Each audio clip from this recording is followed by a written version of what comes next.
Hello বন্ধুরা, welcome to Sutapa's রান্নাঘর। আজ বড়দিন, আর বড়দিনে কেক বানাবো না তা কি হয়? তো আজ তোমাদের ক্রিসমাস স্পেশাল একটা কেক বানিয়ে দেখাবো। খুবই ইজি, তোমরা দেখলে পরে কিন্তু যে কেউ বাড়িতেই বানিয়ে নিতে পারবে, দোকান থেকে কিনে খাওয়ার আর দরকার পড়বে না। আমি তোমাদের দুরকমভাবে আজকে বানিয়ে দেখাবো, তো তোমরা খুব সহজেই কিন্তু বানাতে পারবে। তাহলে চলো কেকটা শুরু করি। তবে তার আগে তোমাদের সকলকে মেরি ক্রিসমাস। তো এখানে দেখো আমি কিছু জিনিস নিয়ে নিয়েছি। এখানে নিয়েছি আমি ব্ল্যাকবেরি, এখানে নিয়েছি ব্ল্যাক কারেন্ট, নিয়েছি কাজু, নিয়েছি এখানে চেরিগুলোকে আমি একটু টুকরো করে কেটে নিয়েছি, আর নিয়েছি কিশমিশ আর 4 কালারের টুটি ফুটি। তোমাদের কাছে ঘরে যে যে ড্রাই ফ্রুটস অ্যাভেলেবেল তোমরা সেগুলো দিয়ে বানাতে পারো। তো সবগুলো এবার এক জায়গায় নিয়ে নিয়েছি আর একটা বোলের মধ্যে নিয়ে নিয়েছি। এবার আমি দিয়ে দিচ্ছি এখানে অরেঞ্জ জুস। এখানে আমি এই কাপের মাপে 1 কাপ অরেঞ্জ জুস দিয়ে দিলাম। তো এবার এটাকে আমি 3-4 ঘন্টা ভিজিয়ে রাখলে ভালো হয়। তো আমি তাড়াহুড়ো করে বানাবো, আমি একটু 2 ঘন্টা ভিজিয়ে নেব। এই অরেঞ্জ জুসটা আমি ইউজ করেছি। এটা আমি 1 কাপ নিয়েছি আর এর মধ্যে আমি ড্রাই ফ্রুটসগুলোকে ভিজিয়ে রাখলাম। তো যতক্ষণ এটা ভিজছে আমি এবার অন্য কাজগুলো সেরে নেব। আর এইটা আমি অল্প একটু জুসে আবারও ভিজিয়ে রেখেছি, এটা ওপরে গার্নিশ করার জন্য। সেম ড্রাই ফ্রুটস আমি এখানেও অল্প একটু ভিজিয়ে রেখেছি।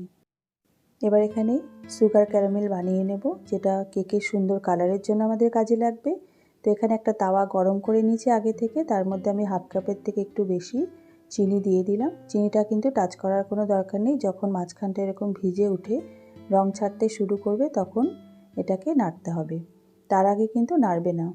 আর আঁচটা একদম কমানো থাকবে।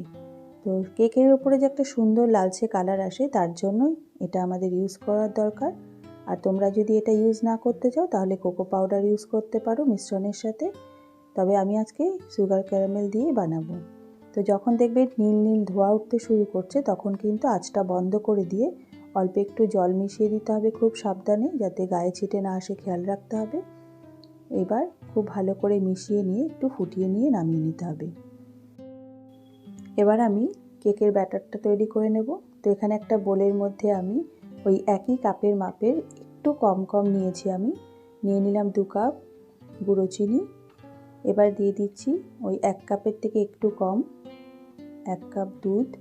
এটা কিন্তু রুম টেম্পারেচারে রাখা জাল দেওয়া দুধ। আর ওই একই কাপের মাপের একটু কম 1 কাপ সাদা তেল।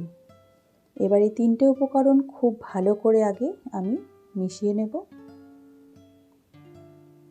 তোমরা চাইলে সাদা তেলের পরিবর্তে এখানে মেল্টেড বাটারও ইউজ করতে পারো, তবে আমি আজকে সাদা তেল দিয়েই বানাবো। তো দেখো খুব ভালো করে আমি মিশিয়ে নিয়েছি। এবারে আমি এর মধ্যে দিয়ে দেব 2 চামচ ভ্যানিলা এসেন্স। কেকের একটা খুব সুন্দর গন্ধ হয় যে, তার জন্য, এবং এটাতে কিন্তু অল্প একটু কালারও আসবে। তো দিয়ে দিলাম 2 চামচ ভ্যানিলা এসেন্স। এটাও খুব ভালো করে মিশিয়ে নিচ্ছি। এরপরেতে দিয়ে দিচ্ছি ময়দা। এটাও আমি এই একই কাপের মাপের একটু কম কম 2 কাপ ময়দা দিলাম। আর দিয়ে দিচ্ছি আমুলের গুঁড়ো দুধ 1 কাপ। আর দিচ্ছি ছোট চামচে 1 চামচ দারচিনি গুঁড়ো, সামান্য একটু নুন। আর দিচ্ছি অল্প একটু জায়ফল গুঁড়ো। গুঁড়ো দুধটাও কিন্তু আমি ওই 1 কাপের থেকে একটু কম নিয়েছি। এবার সব উপকরণ খুব ভালো করে মিশিয়ে নিতে হবে, যাতে কোনো রকম দলা না থাকে। খুব ভালো করে গুলে নিয়ে আমি ব্যাটারটা 5 মিনিট সেট হতে দেব। আর যতক্ষণ ব্যাটারটা সেট হচ্ছে ততক্ষণ আমি কেকের বাটিটা রেডি করে নেব। তো এখানে আমি একটা অ্যালুমিনিয়ামের বাটি নিয়ে নিয়েছি, তাতে আমি সাদা তেল মাখিয়ে নিচ্ছি খুব ভালো করে। আমার কাছে বাটার পেপার নেই, তাই আমি খাতার একটা কাগজ কেটে নিয়েছি গোল করে, আর দুপাশে তেল লাগিয়ে খুব ভালো করে বাটিটার মধ্যে তেল লাগিয়ে নিচ্ছি। তোমাদের কাছে বাটার পেপার থাকলে তোমরা সেটা ইউজ করতে পারো। আর এখানে আমি তোমাদের ফয়েলের মধ্যেও কিভাবে কেক বানানো যায় সেটাও দেখাবো। তো ফয়েলটার মধ্যেও আমি সাদা তেল মাখিয়ে তার মধ্যে একটু শুকনো ময়দা মাখিয়ে নিচ্ছি। এবার ব্যাটারটা একটু ভালো করে গুলে নেব। দেখো ব্যাটারটা কিন্তু থকথকে হয়ে গেছে, এইরকম কনসিস্টেন্সিটাই রাখতে হবে। এবার এর মধ্যে মিশিয়ে দেব ভিজিয়ে রাখা ড্রাই ফ্রুটসগুলো, যেগুলো আমি অরেঞ্জ জুসে ভিজিয়ে রেখেছিলাম। তোমরা চাইলে কিন্তু এটা গ্রেপসের জুসেও ভিজিয়ে রাখতে পারো। অনেকে অ্যালকোহল ইউজ করে, তো আমি আজকে ডিম অ্যালকোহল কিছু না দিয়েই কিন্তু কেকটা বানাবো। দেখবে কত সুন্দর কেকটা হবে। এবার খুব ভালো করে মিশিয়ে নিচ্ছি। এবারে এর মধ্যে দিয়ে দিচ্ছি সুগার ক্যারামেলটা। এটা কিন্তু খুব সুন্দর একটা কালার দেবে কেকে। তোমরা যদি এটা মেশাতে না চাও তাহলে এখানে 1 চামচ কোকো পাউডার অ্যাড করতে পারো, আর যদি সুগার ক্যারামেল দাও তাহলে আর কোকো পাউডার দেওয়ার দরকার নেই। তো খুব ভালো করে এবার মিশিয়ে নেব। এইবার 10 মিনিট আমি এটাকে সেট হতে দেব। তো 10 মিনিট হয়ে গেছে। এবার আমি এর মধ্যে দিয়ে দেব 1 চামচ বেকিং পাউডার, 1/2 চামচ বেকিং সোডা,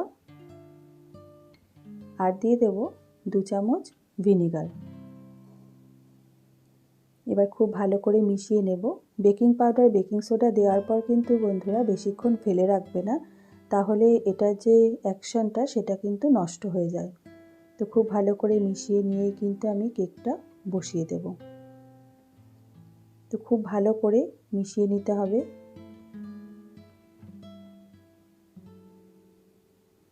আমার মিশ্রণটা কিন্তু একদম রেডি। এবার আমি দুটো জায়গাতে ঢেলে দেব হাফ হাফ করে। একটু ওপর থেকে ঢালতে হবে। এইভাবে একটু সেট করে নিয়ে বাকি মিশ্রণটা আমি ফয়েলের যে জায়গাটা নিয়েছি সেখানে দিয়ে দিলাম। এদিকে আমি দুটো কড়াই প্রিহিট করতে রেখে দিয়েছিলাম। একটার মধ্যে শুধু একটা স্ট্যান্ড বসিয়ে দিয়েছি। তোমরা চাইলে স্ট্যান্ডটা না দিয়েও করতে পারো। যেটা অ্যালুমিনিয়ামের বাটিটায় বসাবে সেটা কিন্তু স্ট্যান্ডটা না দিয়ে করলেই ভালো হয়, আর স্ট্যান্ডটা দিলে একটু বেশি সময় লাগবে। আরেকদিকে আমি আরেকটা কড়াইতে দিয়ে দিয়েছি বালি। তো দুটো কড়াইয়ে আমি 15 মিনিট ধরে প্রিহিট করে নিয়েছি। এবার বালির ওপর আমি একটা টিফিন বক্সের ঢাকনা বসিয়ে দিলাম। এবার ফয়েলের যে বাস্কটা নিয়েছি সেটা দিয়ে দিলাম। এবার 1 ঘন্টা মতন আমি এটাকে বেক করব। তো দেখো এখানে প্রায় 30 মিনিটের ওপরে হয়ে গেছে। ফয়েলের কেকটা কিন্তু অলমোস্ট হয়ে এসেছে। এবার আমি একটু ওপরে গার্নিশ করে দিচ্ছি কাজু আর ড্রাই ফ্রুটস দিয়ে। আবার ঢেকে দিলাম। এই কেকটাও দেখো অলমোস্ট ডাবল হয়ে গেছে, কিন্তু এটা কিন্তু আরও হতে সময় লাগবে। যেহেতু বাটিটা মোটা আমি একটা স্ট্যান্ডে বসিয়েছি। এখানেও আমি একটু ড্রাই ফ্রুটস দিয়ে গার্নিশ করে দিচ্ছি। যেহেতু ফয়েলটা পাতলা ওটা তাড়াতাড়ি হয়ে যাবে, এটা হতে একটু সময় লাগবে।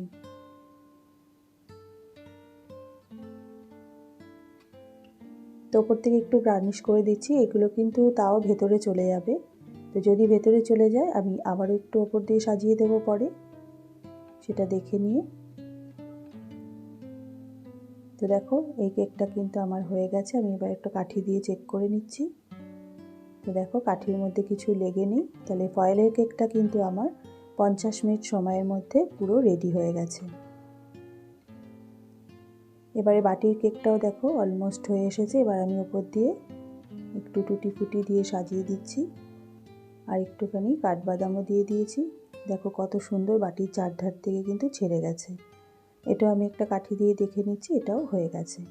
তো বাটিতে বসিয়েছি যে কেকটা সেটা কিন্তু আমার 1.5 ঘন্টা সময় লেগেছে, আর ফয়েলের কেকটা কিন্তু আমার 50 মিনিটে হয়ে গেছে। তো এবার ঢাকা দিয়ে দুটো কেক আধা ঘন্টা রেখে দেবো গ্যাস বন্ধ করে, তারপর নামিয়ে নিয়েছি। তো দেখো দুটো কেকই কিন্তু একদম রেডি। কত সফট হয়েছে দেখো। তোমরাও কিন্তু ইজিলি এটা বানিয়ে নিতে পারবে। এবার আমি এটা একটু ফয়েল দিয়ে ঢাকা দিয়ে রেখে দেবো 2 ঘন্টার মতন, তারপরে সার্ভ করব। তো বন্ধুরা আশা করি আমার আজকের ভিডিওটি তোমাদের ভালো লেগেছে। তোমরা কিন্তু অবশ্যই বাড়িতে ট্রাই করো, আর যদি তোমাদের ভালো লাগে তাহলে একটা লাইক শেয়ার কমেন্ট করে দিও, আর আমাকে জানিও তোমাদের কেমন লাগলো। আর আমার চ্যানেলে যদি তোমরা নতুন বন্ধু হয়ে থাকো তাহলে অবশ্যই আমার চ্যানেলটাকে সাবস্ক্রাইব করে দিয়ে আমার পাশে থাকার অনুরোধ রইল। আর হ্যাঁ বন্ধুরা, বেল আইকনটা প্রেস করতে কিন্তু ভুলো না, তাহলে আমি যখনই কোনো রেসিপির আপডেট দেবো তোমাদের কাছে প্রথমেই নোটিফিকেশানটা চলে যাবে। তো দেখো 2 ঘন্টা পরে আমি ফয়েলগুলো সরিয়ে নিয়েছি। এবার কেকটাকে আমি একটা প্লেটে নিয়ে দেখাচ্ছি। 4 সাইডটা আগে ছুরি দিয়ে একটু আলগা করে নিলাম। এবার দেখো একটা ডিশের মধ্যে উল্টিয়ে দিয়েছি। দেখো কত সুন্দর কিন্তু উঠে এসে, আমি কিন্তু কোনো বাটার পেপার ইউজ করিনি। কত সুন্দর কিন্তু উঠে এসে, একটুও কিন্তু লেগে যায়নি। তো দেখো পুরো দোকানের মতন হয়েছে। তো আর কিন্তু দোকান থেকে কিনে খাওয়ার দরকার নেই, তোমরা বাড়িতেই ক্রিসমাস কেক বানিয়ে খেতে পারো। আর কতটা স্পঞ্জি আর সফট হয়েছে দেখো, দেখতেই পাচ্ছ। খেতেও কিন্তু অসাধারণ হয়েছিল। তোমরা একবার অবশ্যই ট্রাই করো, আশা করি তোমাদের ভালোই লাগবে। তো সবাইকে আরও একবার মেরি ক্রিসমাস। তোমরা খুব ভালো থেকো, সুস্থ থেকো আর খুব এনজয় করো। আর একবার ট্রাই করে আমাকে নিশ্চয়ই জানিও তোমাদের কেমন লেগেছে। তো আমি একটু কেটেও তোমাদের দেখিয়ে দিচ্ছি কেকটা ভেতরটা কেমন হয়েছে।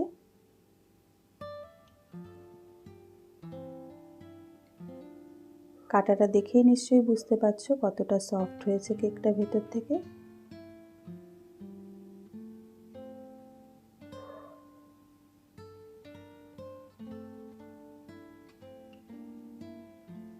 দেখো কতটা সফট হয়েছে।